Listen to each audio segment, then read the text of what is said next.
Hi, I'm Mike from 1A Auto. We've been selling auto parts for over 30 years.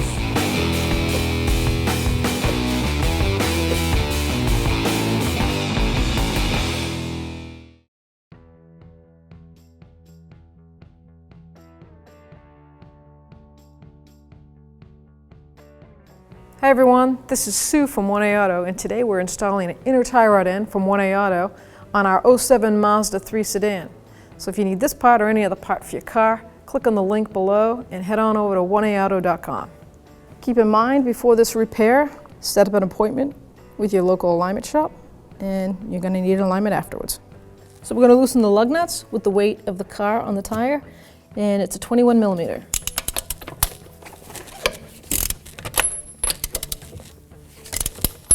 So now you're going to raise the vehicle with a jack and jack stands or a 2-post lift if you have that. And now I can take the lug nuts off. It's up in the air. This is the inner tie rod end. It has a bellow boot that covers the end that screws into the power steering rack. And this is your outer tie rod end. This is a jam nut. This is where adjustments are made for a toe on a car. I'm going to start by spraying the jam nut and the upper part of the outer tie rod end. Let that soak. I'm going to break the jam nut free first. It's a 24 millimeter on this Mazda 3. Now that that's broken free and spinning, I have to undo the top nut to the outer tie rod end. Take this cotter pin out. You discard it because we're going to use a new one. The nut is a 14 millimeter socket. It's kind of rusted, so just wiggle it on down there. I'm going to break it free.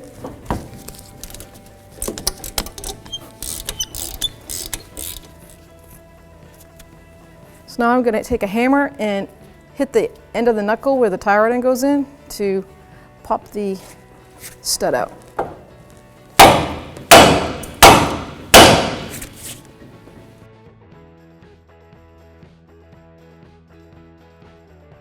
Now we remove the jam nut. Now I'm going to remove the clamp on the outer part of the bellow boot. And I'm going to have to cut the inner clamp off. I'm just going to try to pinch and tweak it so that it breaks free. I cannot reuse it.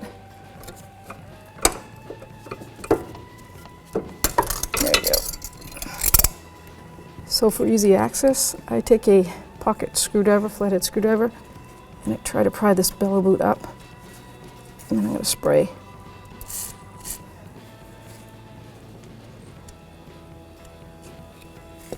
See if that works all the way around.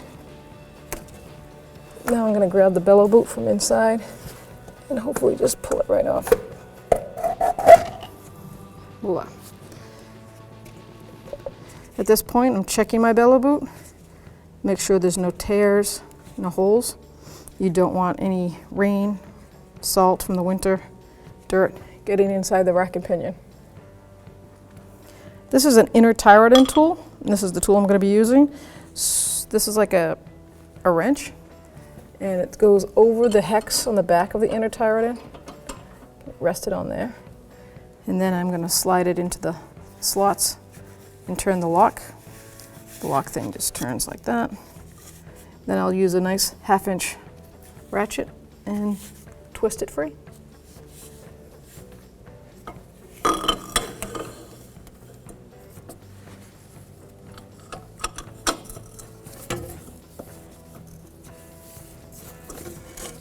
Now with it all set up right,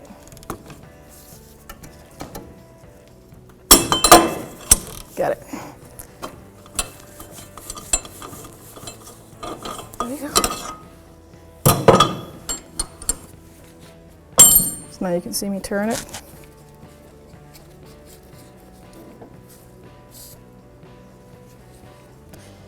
That's your inner tie rod end. Here we have our inner tie rod end to our 07 Mazda 3 from 1AAuto.com. Comes with new jam nut, grease. You're going to pack that once you install it. You'll pack the inner joint and a lock. The lock slides on the end, on the power steering rack side. And here's we have the one that I took out. Now, I don't know if this is factory or aftermarket. There's no way of telling. The car has some high miles on it, but they are identical in height and length, and that's what you need to look for. Whenever you do tie rod-ins or anything in suspension, you want them to be the same. So if you need this part or any other part for your car, click on the link below and head on over to 1aauto.com. Now we have a new inner tie rod end, and the new one came with a lock. I thought it was kind of funny when I took the old one off, the lock was missing. So that tells me it's not factory. Someone else had installed it and neglected to install a lock. This is kind of self-explanatory. See the keyways? They sit right in those notches that the manufacturer has cut out. So I'm going to put a dab of thread lock on there, and then I'm going to install it. So I have some thread lock on there, and I'm just going to hand thread it in. I'm going to try to line up that lock in those notches before that tie rod end bottoms out. There we go. Hold that with my fingers. Bring that down. Perfect. Now I can install my inner tie rod end tool. Tighten this up.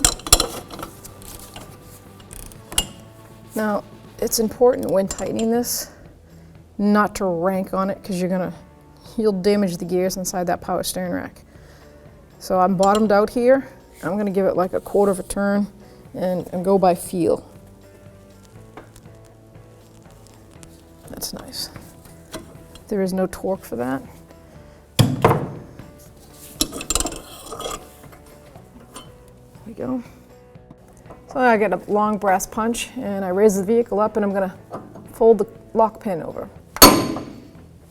It's like a lock washer. Now I'm going to move down to another angle, different side. I'd like to get as many of them bent over as I can.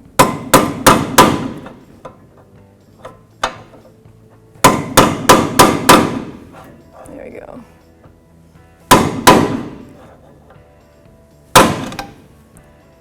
That's good.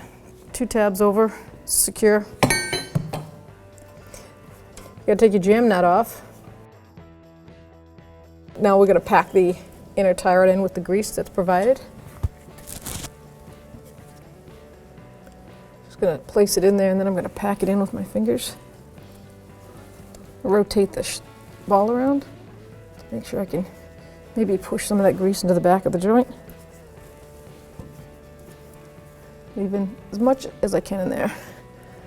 To help out the person that does the alignment, I'm going to put some silicone paste right there on that bellow boot. And trust me, they don't say thank you, they mean it. If the boot is dry and on the tie rod end when they're spinning it to make the adjustment on the toe, if the boot's dry, it sticks to the tie rod end. And I've seen them many times where they're twisted like a spiral. What that ends up leading to is torn bellow boots. And then you're looking at a $1,000 rack and pinion. So let's not do that. It has a notch, and it just clicked right into the notch. And we're going to slide the inner part over. There we go. I just squeeze my clamp, reuse my old clamp. Put it on. Take just a plastic tie. I'm going to slide that in.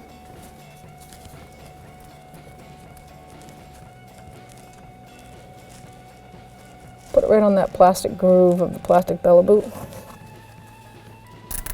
There we go. Make sure it's in that groove. You can make sure it's tight.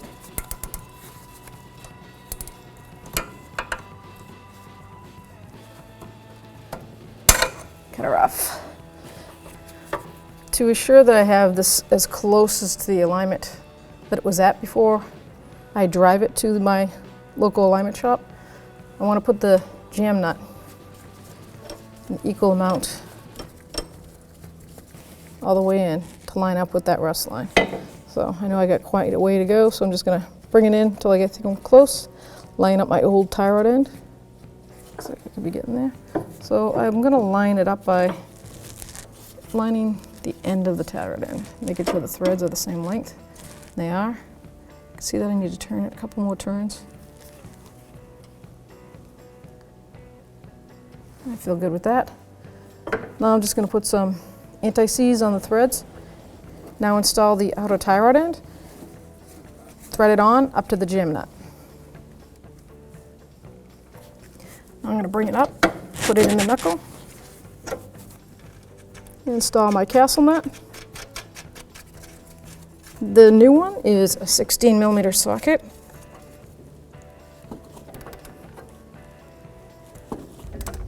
There is no torque for this.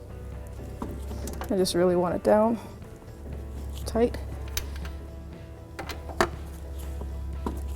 There we go. Now I can install my cotter pin.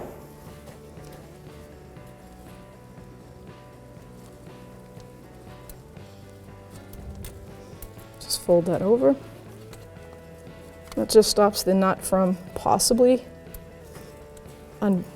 back threading out. I like to squeeze all sharp edges down.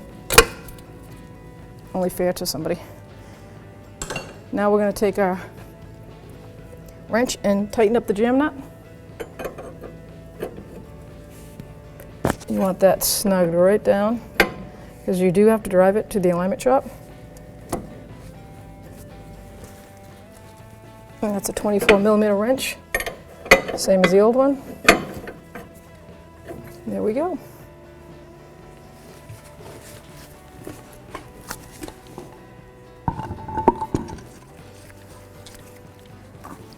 Once I lower this to the ground, always tighten wheels in a star pattern. And our wheel torque on our 07 Mazda 3 is 87 foot-pounds.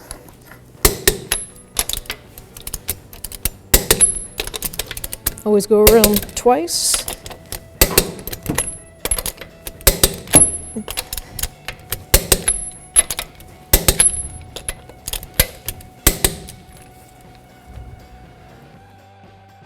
Thanks for watching. Visit us at oneauto.com for quality auto parts, fast and free shipping, and the best customer service in the industry.